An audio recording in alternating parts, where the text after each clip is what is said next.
la journée était pas si mal que ça, parce qu'ils s'attendaient au pire avec la générale Aderesco. Mais les choses ont changé le lendemain sur le lendemain, voilà, c'était pas une amitié durable. Non, non, non. Et il y avait trop de... Au contraire, non, c'est dommage. Ah, c'est dommage, bien sûr, bien sûr. Est-ce que c'est vous qui avez donné à Glenn Torrey les notes qu'il a publiées? Ça, c'est autre chose. Moi, General Berthelot les... et Andrew Mania. Oui, ce sont les documents officiels qui étaient le journal... À Vincennes. Ah oui, ce sont les documents officiels que le général transmettait, ou les écrits ou les lettres.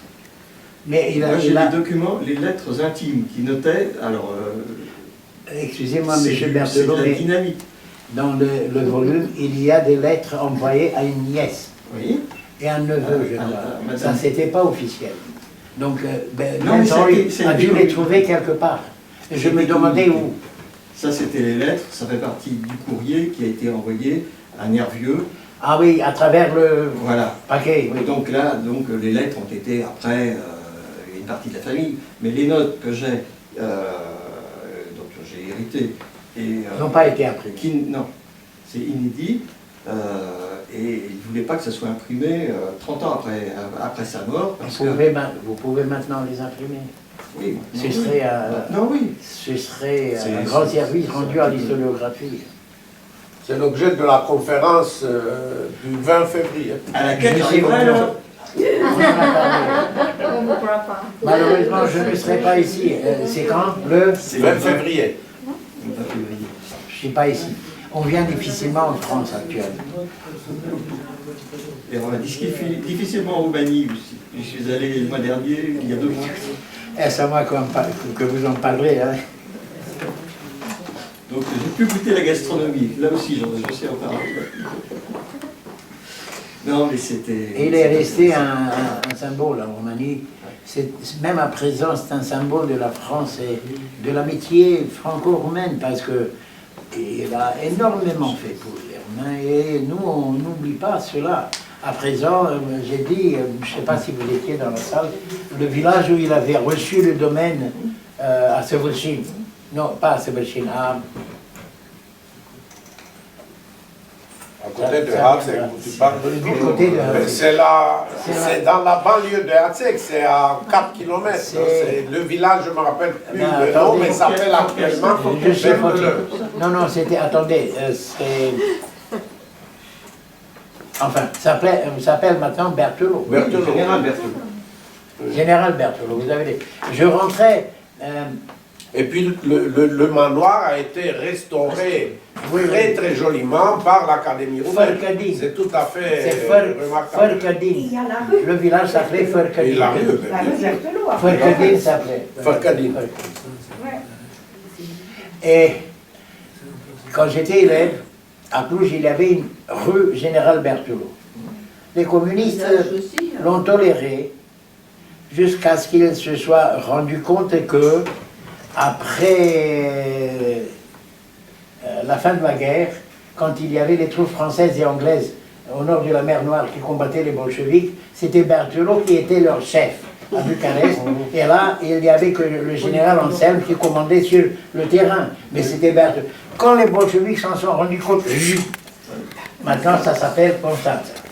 Il y a environ 10 années, je crois, un type, une personne de la mairie vient me demander si j'avais des propositions à faire pour donner certains noms à certaines rues de la ville. Et immédiatement, j'ai écrit le nom du général Henri Mathias Berthelot. Et il m'a dit, mais qui c'est? Le Saint-Père, c'est Saint-Pierre. Bon, il me dit, faites 2 pages de description du personnage et je vais remettre cela au maire et puis rien n'en est sorti. Et je vais faire du scandale bientôt, pardon. Je suis étonnée quand même, parce que là, je suis juste à côté de ma rue. Je connais madame. Berthelot à Bucarest. À Bucarest, oui, où il y a la télévision, qu'est-ce que c'est la radio, Berthelot? Moi, j'ai tout le temps, j'étais là. Vous avez raison. On n'entend pas. Mais non, mais... À Iași, il y a la rue Berthelot, Oui, oui, oui. là où j'habitais, à côté. Non, c'est vrai. Mais à Toulouse, c'est de l'indolence, je crois. ou de la Non, mais ça a été toujours, ça n'a pas été changé pendant les C'est en gros, ça a été changé. Peut-être Boc avait un nom un peu trop court. L'expression a changé pendant les communes. Ça avait changé. Ça avait changé. Maintenant, il est à nouveau. Je sais, oui, oui. Donc, c'est de l'indolence ou de la... Non, enfin. Et je vais faire du scandale. Un beau jour, je vais en parler au maire qui est universitaire, il est maître de conférence, je le connais très bien. Jamais je n'ai cherché qui que ce soit à la mairie, mais j'irai lui dire, écoutez, on ne doit pas oublier ses amis. Je voulais dire, j'ai dit comme tout le monde quand vous avez dit que la personne de la mairie n'avait jamais entendu parler du général Berthelot, mais je me rends compte que j'avais entendu parler dans ma famille, parce que quand même la Première Guerre, quand j'étais enfant, était quand même, ça faisait partie des souvenirs dans la famille. Mais à l'école, j'ai jamais eu une ligne, un bas de page. Donc, il y a au moins toute une génération, sinon toutes les autres qui ont suivi, voilà, qui n'ont jamais entendu parler. Donc, ce serait peut-être important de réveiller un peu ce sommeil. Non? Ce n'est pas moi celui qui fait les manuels. Moi, j'ai écrit 2 livres et je ne sais pas, une dizaine d'articles sur les activités de Berthelot en Roumanie. Mais ceux qui font les manuels, ça c'est essentiel que les élèves apprennent ce qui s'est passé dans l'école. Bien sûr. Monsieur, les 3/4 des gens pensent que la guerre en Roumanie a commencé en 14. Pas du tout, elle a commencé en 16. 1116. Il y a eu Ionel Brătianu et la reine, probablement Marie, qui ont décidé de absolument être contre la neutralité, parce qu'il y a eu 2 ans de neutralité, 14 et 16. J'ai une histoire avec la neutralité. La Roumanie ne pouvait pas entrer en guerre dès le début.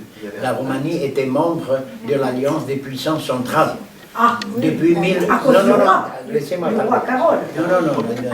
Oui, de l'époque du roi Charles, 1883. Parce que les Roumains craignaient les Russes, qui avaient chippé les 3 départements du sud de la Bessarabie après la guerre d'indépendance. Selon la règle, je te donne à toi la Dobroudja qui n'est pas à moi, et je te prends qui n'est pas à moi non plus.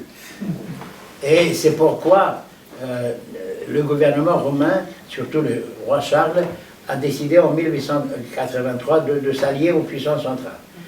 L'Italie aussi. Mais en Roumanie, les sentiments étaient pro-France, pro-Angleterre, tout ce que vous voulez. Et il le savait, le gouvernement Brătianu lui-même était pro-français.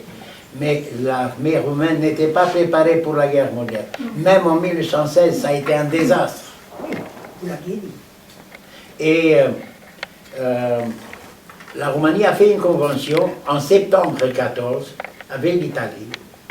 L'Italie étant elle aussi alliée aux puissances centrales par peur de la France, qui lui avait pris des provinces au 19e. Bon. Et les 2 gouvernements, oui, c'est Savoie, une partie. Et les 2 gouvernements avaient signé une convention pour ne pas sortir de la neutralité déclarée au début de la guerre, aussi bien par l'Italie que pour la Roumanie. Que si l'un des 2 partenaires décidait de sortir de la neutralité, il devrait annoncer 8 jours avant le fait même l'autre partenaire. Donc, si la Roumanie avait décidé d'entrer en guerre, elle aurait dû, 8 jours avant le déclenchement, d'annoncer les Italiens. Enfin, et c'était une convention, parce qu'ils voulaient, les Roumains comme les Italiens, consolider leur position comme négociants, parce qu'on faisait des pressions sur les 2 pays, d'un côté leurs alliés, puissance centrale, de l'autre côté l'entente.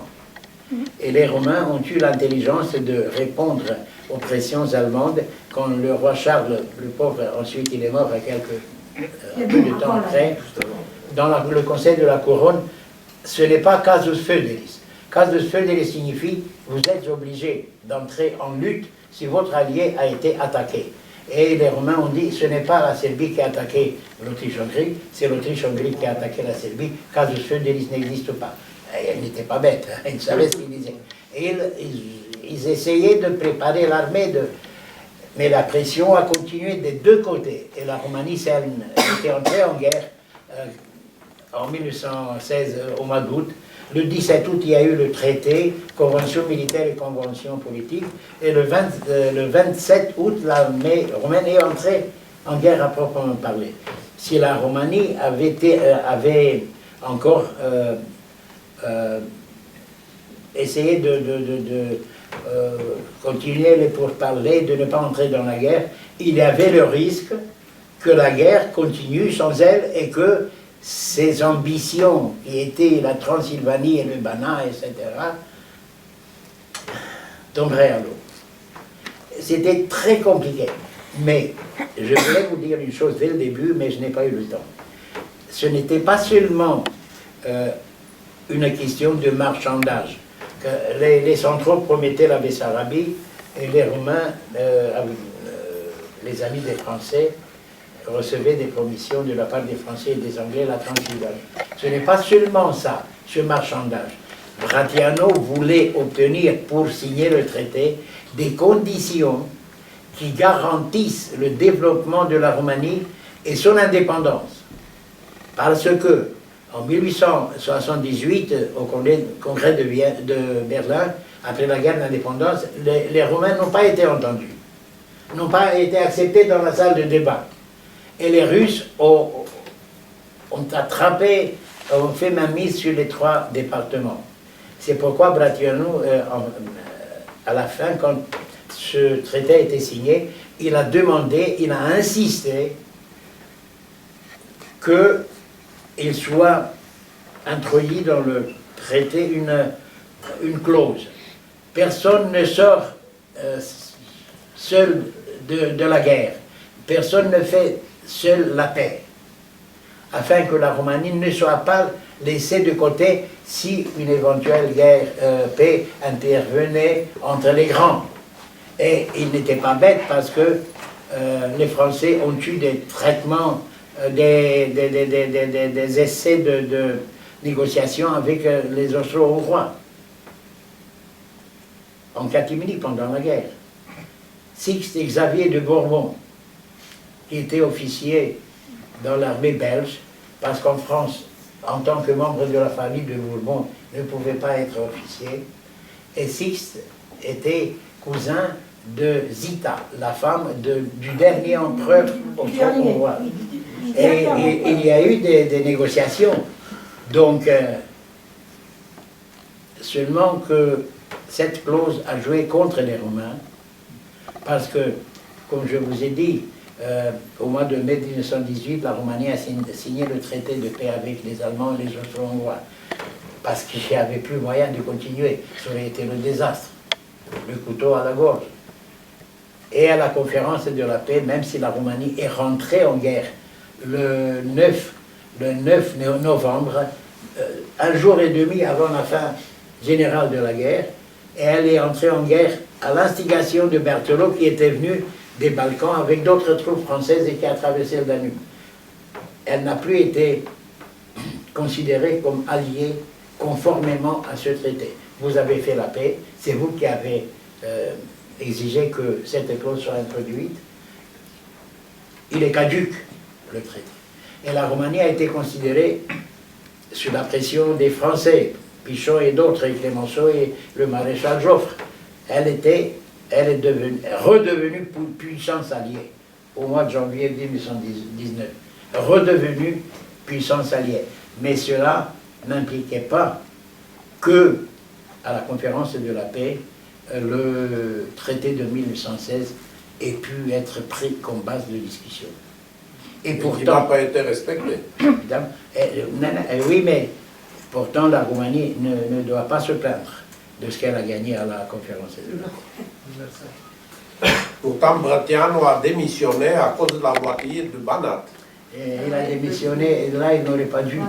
Mais il a fait ce que les Italiens qui sont fâchés à la conférence sont partis à la maison. Bracciano s'est fâché, il est parti à la maison. Oui, mais il s'est fâché pour la ligne, il voulait bâtissage. Alors, ce qui était spécifié dans le traité. Le bâtissage c'était spécifié. Oui, mais c'était caduc, il était caduc. Oui. Parce que là, à l'époque où les puissances, France, Angleterre ont signé le traité de la Russie, l'entente était en position très difficile sur le champ de bataille. Et ils ont accepté, pourvu que l'armée romaine entre en guerre et attire des unités allemandes, hongroises de ce côté.